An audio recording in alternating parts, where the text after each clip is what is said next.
Hudson County View, live at Uncut. And I'm your host, the man of the hour, too sweet to be sour, John Arhitis, and of course, latest and greatest in Hudson County news.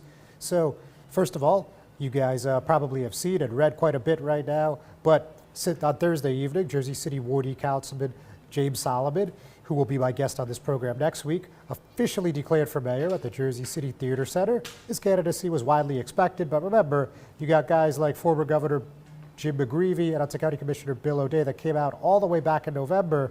So, you know, there was a little bit of a guessing game about what was going on here, but he made this pretty clear at the beginning of the month in an email blast. And, you know, now it's official. So we're going to talk about that field of five. Also going to talk a bit more about what's been going on with CarePoint Health. Not too many updates for you on that, but obviously that process with their financial restructuring that may include bankruptcy is still moving forward. And we're going to tell you a little bit about new developments there. Also going to chat a little bit about the Pompidou project, that Center Pompidou, something we've been talking about for at least 4 years. And now, of course, there's a new iteration of the project that Mayor Stephen Fulop, a Democratic candidate for governor, is quite bullish on. And we heard a lot of opposition to the project at a 4.5-hour meeting by the Journal Square Community Association on Saturday. And then on Monday, we had the Jersey City caucus and, of course, that final vote for a 30-year tax abatement at 808 Pavonia Ave for the KRE group is tonight. So all that, and also we're going to be joined by Hoboken 1st Ward Councilman Paul Presinzano. So that and a whole lot more right after this word from our sponsors.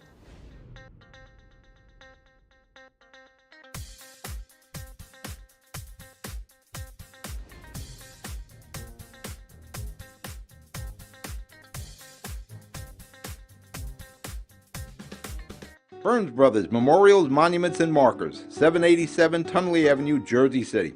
Hudson County's only monument maker, serving all faiths and cemeteries. Design, studio, and large inventory on site. Cemetery inscriptions and custom orders welcome. Burns Brothers Memorials, Monuments, and Markers, 787 Tunley Avenue, just south of Secaucus Road. Craftsmanship that will last for all eternity. Burns Brothers, Jersey City, Albert H. Hopper, North Arlington. Visit us on the net. Consumer Carpets, 3408 Kennedy Boulevard in the Jersey City Heights, your one-stop store for residential and commercial floor treatments, carpeting, linoleum, tiles, laminates, hardwood floors, area rugs, remnants, all major brands, all in stock. Free estimates, same-day installation. Consumer Carpets, it's savings, selection, installation. Credit cards and debit cards accepted. Financing available. Consumer Carpets, price to fit your budget, installation to fit your schedule. On the net at consumercarpets.com. Consumer Carpets, Jersey City, 201-792-2712. Comprehensive healthcare is here, and here.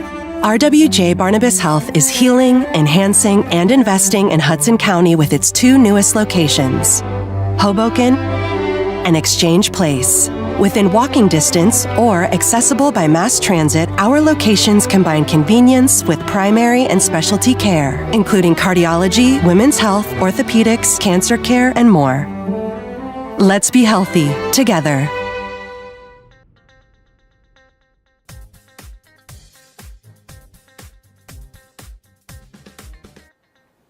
Hudson County View, live at Uncut, John Arhitis.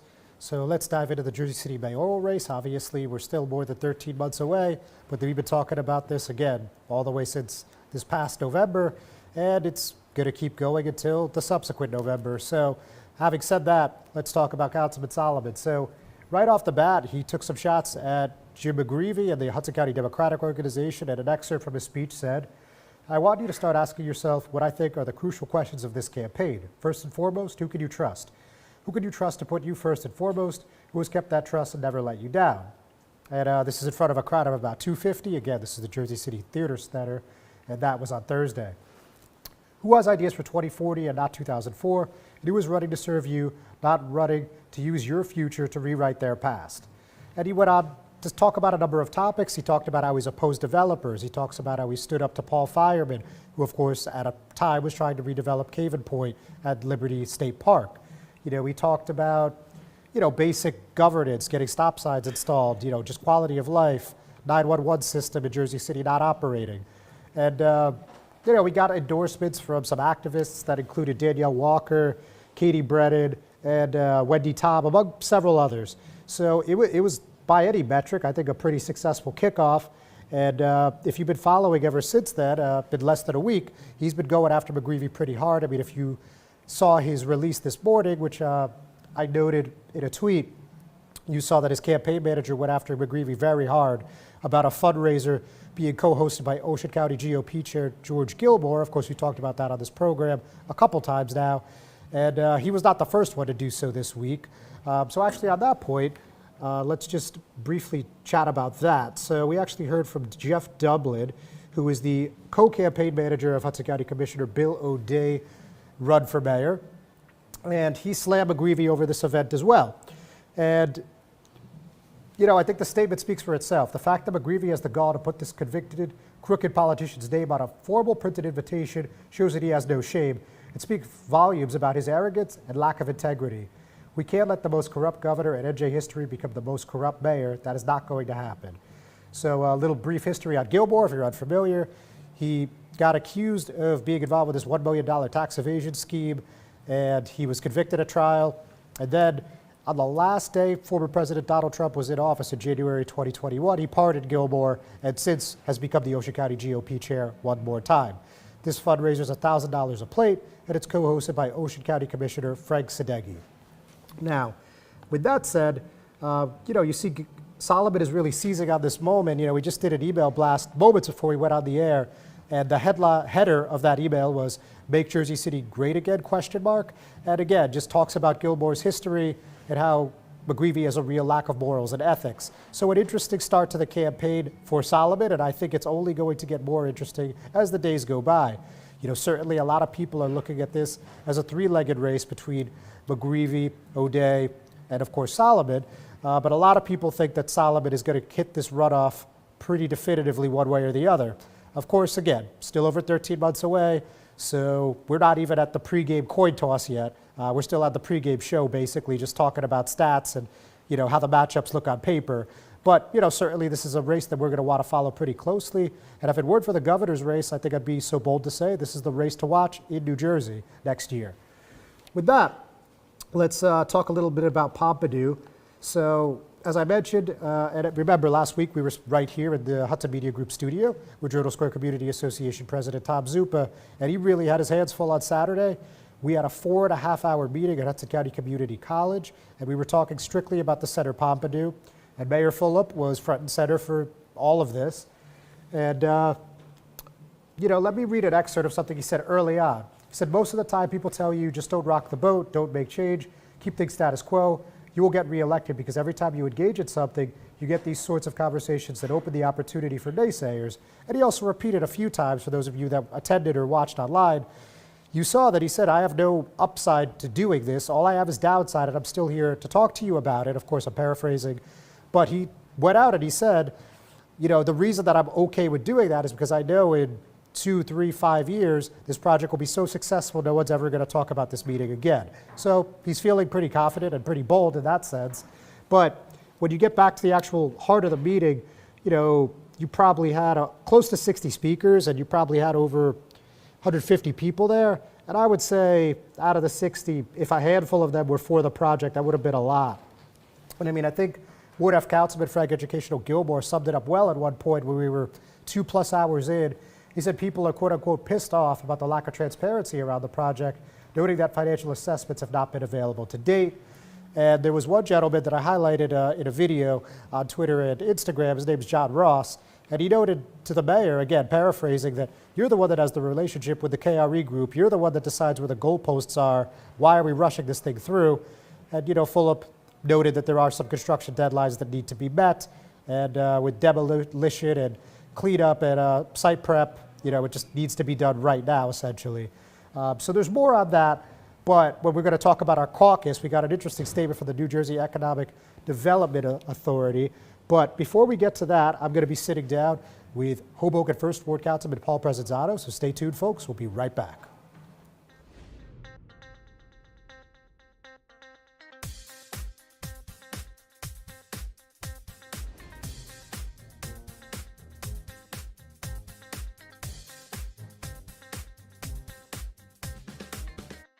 Good Friend Self Storage in North Bergen, New Jersey is a fully climate-controlled facility equipped with state-of-the-art security, packing supplies, a Refer a Friend program, and multiple loading docks convenient for commercial use.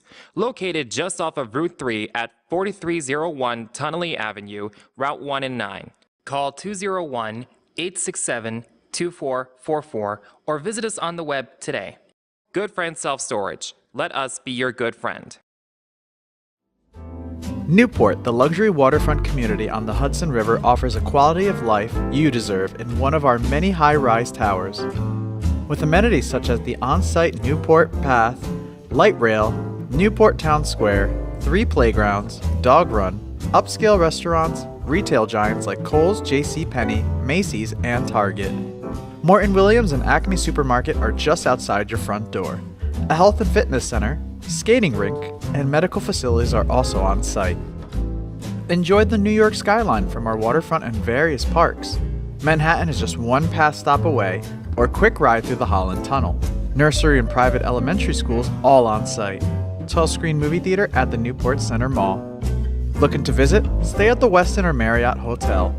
For more information, visit us at newportnj.com. Make lasting memories to cherish forever. It's incredible. It's you, Newport. Live like you want.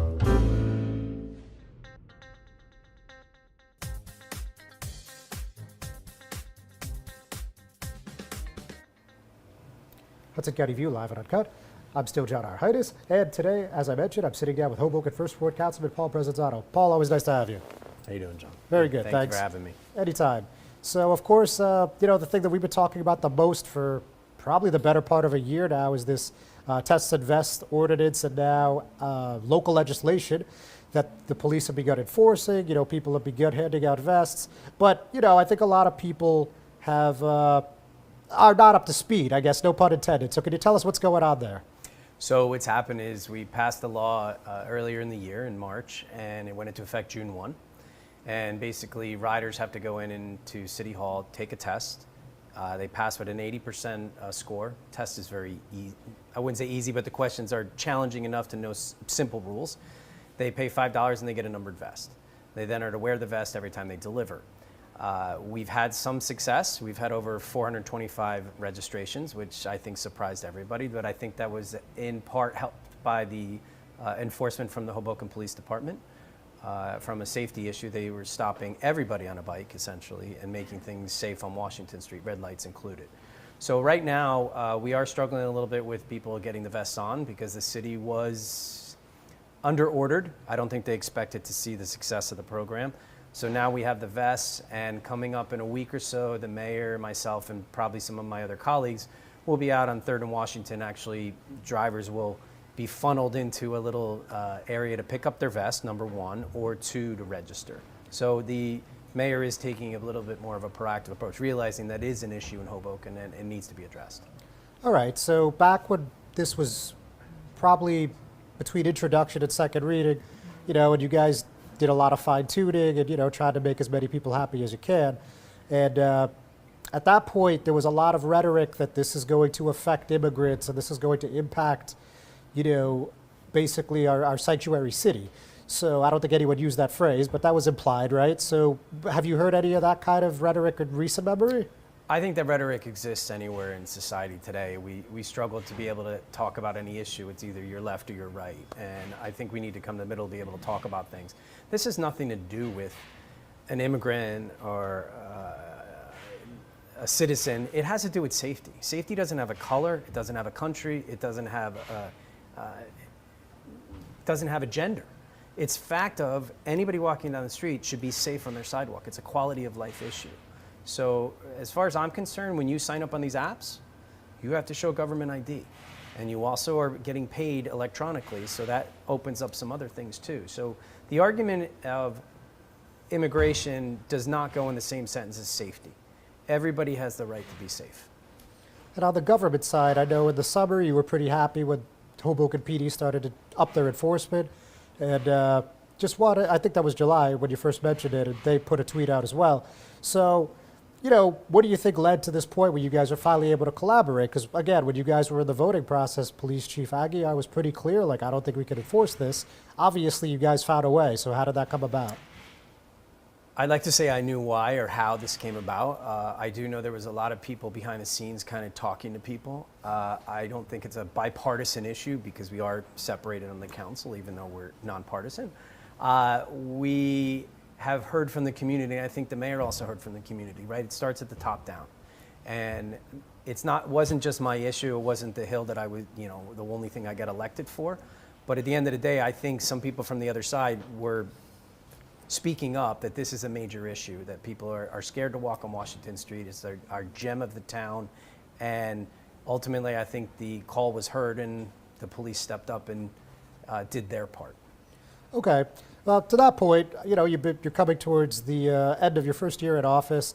So obviously a lot of people associate you with this ordinance, but what's something else that you've gotten through that you're pretty happy about, proud of, that maybe didn't get as much coverage or discussion? I have to think, I've worked with several people on different things, and I think that that's something that I'm proud of, is that I don't have my heels stuck in the ground, that I can talk to people and figure out new things. This year, there's been a lot of hot issues on the agendas. Some required a lot more work, some don't. I believe that the rent control referendum is an issue that I think we've all worked together and we spent a lot of time on. I believe the Marine View Plaza, which while it's not as prevalent, I think we've got to a solution there where the city has come up with that they're under rent control. I'm proud of that. And I think, again, in their first year, you're always trying to feel around a little bit, and I think I'm doing that to show that it isn't constantly I'm throwing fireballs at the administration, which I have been a critic of, that I'm really trying to, they're business partners. I don't agree with a lot of the things they do, but they're business partners, and in order to get business done, I need to work with everybody, and I think that's one of the things I said during my campaign was work together, and that's what I think I'm most proud of, is that I'm trying to do that. All right, very good, Councilman. Don't go anywhere, folks. Don't go anywhere either. We're going to just take a quick commercial break. We'll be right back.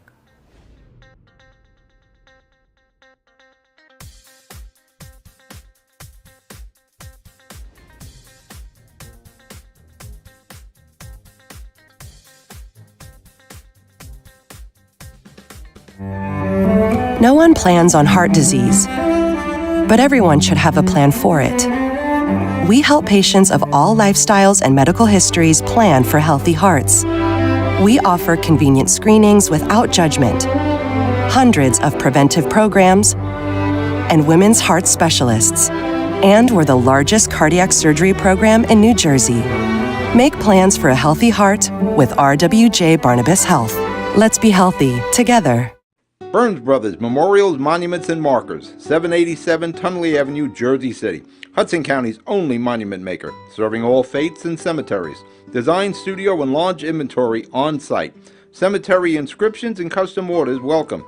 Burns Brothers Memorials, Monuments, and Markers, 787 Tunley Avenue, just south of Secaucus Road. Craftsmanship that will last for all eternity. Burns Brothers, Jersey City, Albert H. Hopper, North Arlington. Visit us on the net. Consumer Carpets, 3408 Kennedy Boulevard in the Jersey City Heights, your one-stop store for residential and commercial floor treatments, carpeting, linoleum, tiles, laminates, hardwood floors, area rugs, remnants, all major brands, all in stock. Free estimates, same-day installation. Consumer Carpets, it's savings, selection, installation. Credit cards and debit cards accepted. Financing available. Consumer Carpets, price to fit your budget, installation to fit your schedule. On the net at consumercarpets.com. Consumer Carpets, Jersey City, 201-792-2712.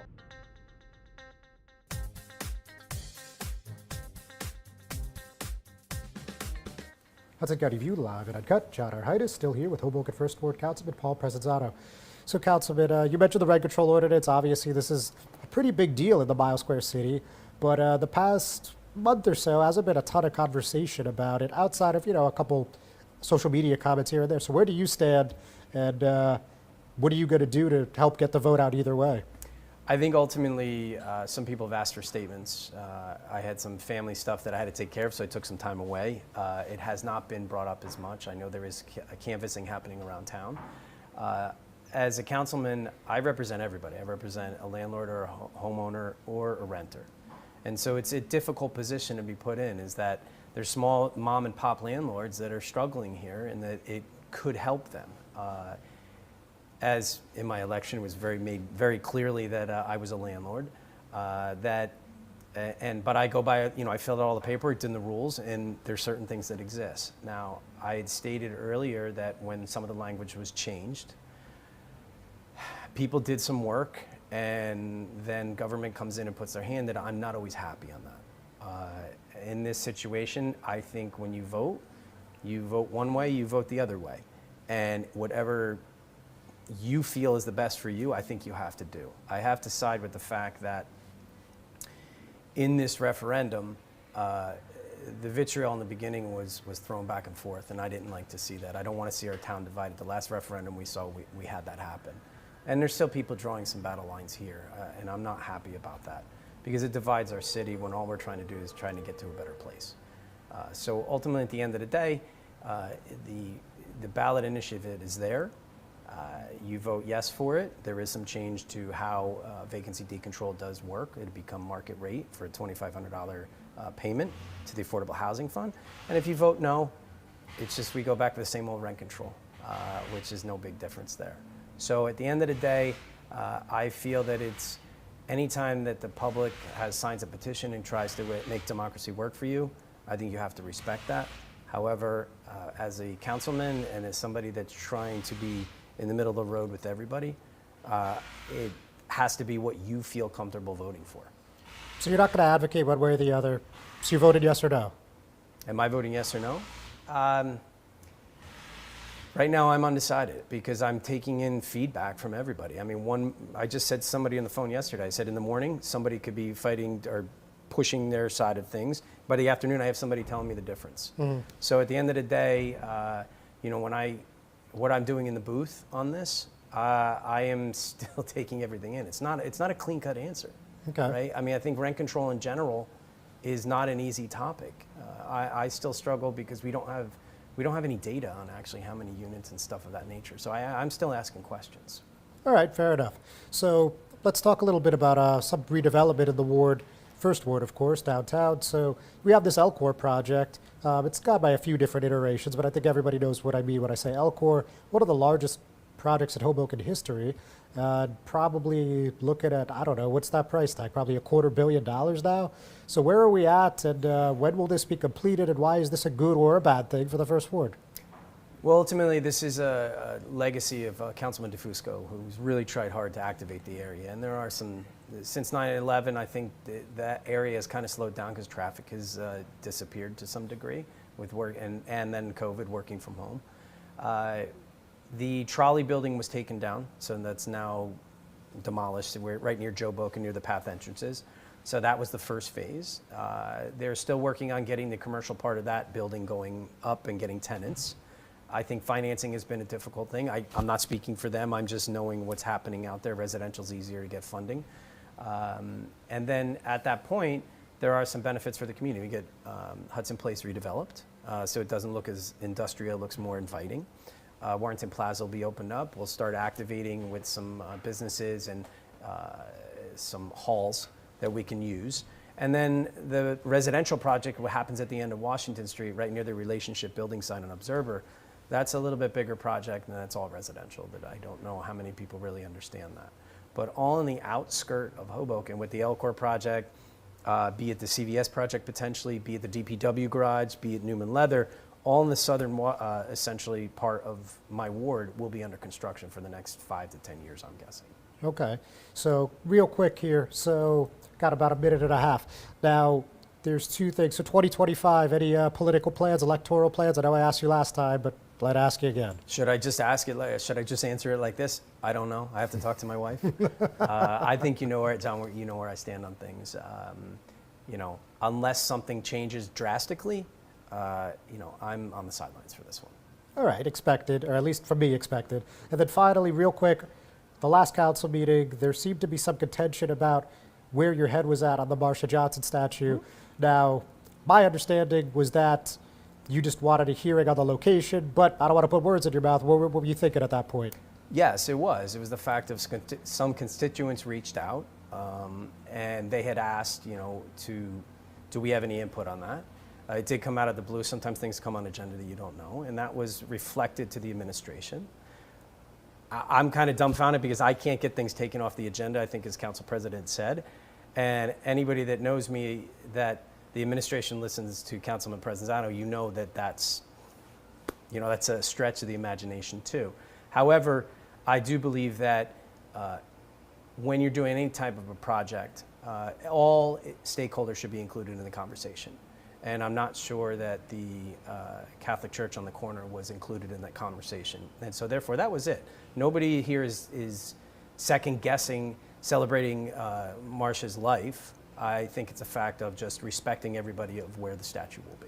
Right, and of course it went through on a unanimous vote. Yes. Paul, thank you very much. Ladies and gentlemen, thanks for tuning in. We're not done yet. We'll be right back.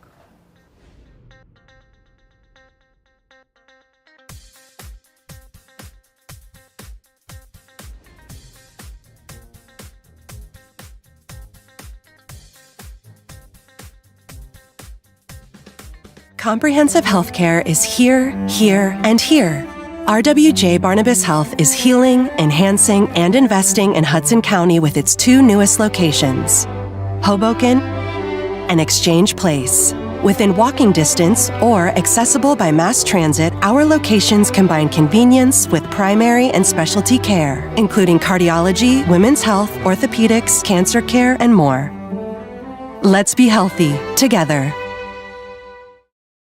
Good Friend Self Storage in North Bergen, New Jersey is a fully climate-controlled facility equipped with state-of-the-art security, packing supplies, a Refer Friend program, and multiple loading docks convenient for commercial use. Located just off of Route 3 at 4301 Tunnelly Avenue, Route 1 and 9. Call 201-867-2444 or visit us on the web today. Good Friend Self Storage. Let us be your good friend. Panapinto Properties, Jersey City, shaping the workplace with state-of-the-art office spaces and addresses your company desires. Building residences that define your home environment, adjacent to all modes of transportation with on-site parking available. The right address, the right lease. Call 201-521-9000 or visit online at panapintodevelopment.com. Panapinto Properties, building Jersey City for everyone.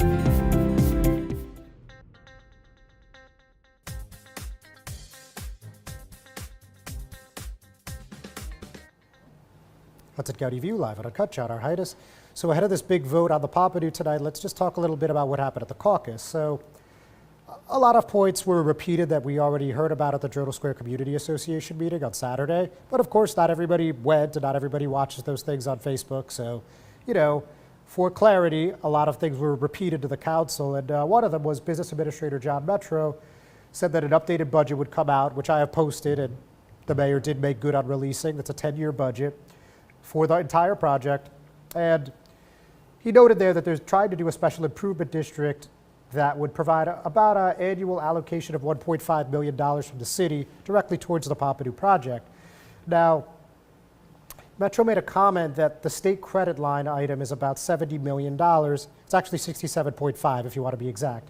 But not to be confused with the $48 million state budget allocation from the New Jersey Economic Development Authority. And that was prior to them pulling their support in June, which of course has been well covered across the state. And he concluded there that these are state tax credits that were approved for projects of this size and were solidified. So, with that said, I actually heard from the NJEDA, and a spokesperson told me something that seemed to be at odds with what Metro was saying.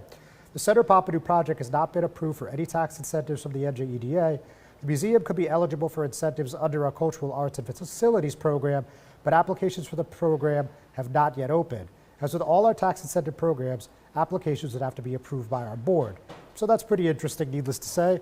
And then the rest of the meeting was relatively calm. You saw KRE Group Attorney Jim McCann come to the podium. There was a lot of questions from Ward F Councilman Frank Educational Gilmore. Of course, him and Ward E Councilman James Solomon voted no on first reading. Pretty much a given that they're going to do so again. Question is who will join them.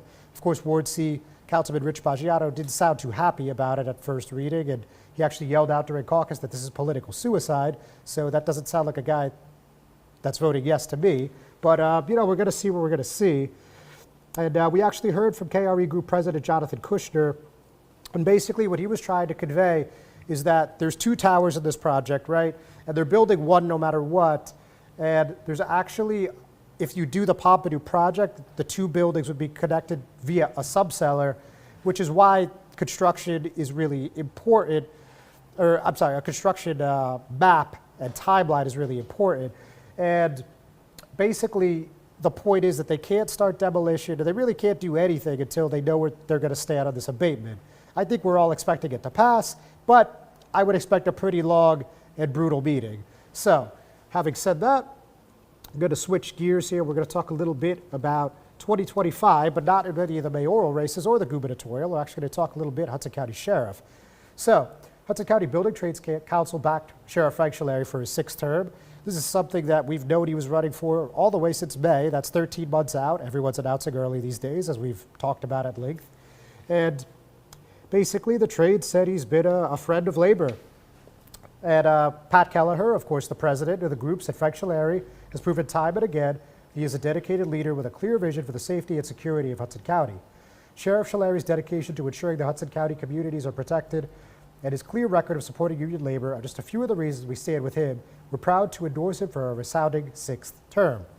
So at the moment, Scialeri is running unopposed, but don't count on that being the final thought, so to speak, because he's running on Jersey City Mayor Stephen Fulop's ticket, of course his gubernatorial ticket, and Fulop has pledged $10 million to all candidates down the ballot, whether that's assembly or county commissioner, or in this case, sheriff. And also joining him is Guttenberg Mayor Wade Zitt, and they all stood together at an event about 2 weeks ago. Now, with that said, there's another side, right? And as you guys know, the HCDO, Hudson County Democratic Organization, is fractured right now. And State Senator and Union City Mayor Brian Stack and Hudson County Executive Craig Guy, who's also the HCDO chair, they've already backed Congressman Josh Gottheimer, who represents the 5th District for governor, even though he hasn't declared yet. So therefore, they're not supporting any of those candidates I just mentioned. And it's very possible that Guy and Stack and their contingency will be supporting an opponent against Scileri. You know, we've heard a lot that could be Bayonne Mayor Jimmy Davis, a retired police captain. He hasn't said anything publicly, though I'm hearing in the past, let's call it 12 to 18 hours, that he's not going to be the guy who ends up running for this anti-Fulop slate, if you will. So who that will be remains to be seen, if anyone, but we're going to keep our eyes on it, and we're going to let you know, as we always do. With that, folks, I'm going to call it a week. We'll see you next time. Have a great one.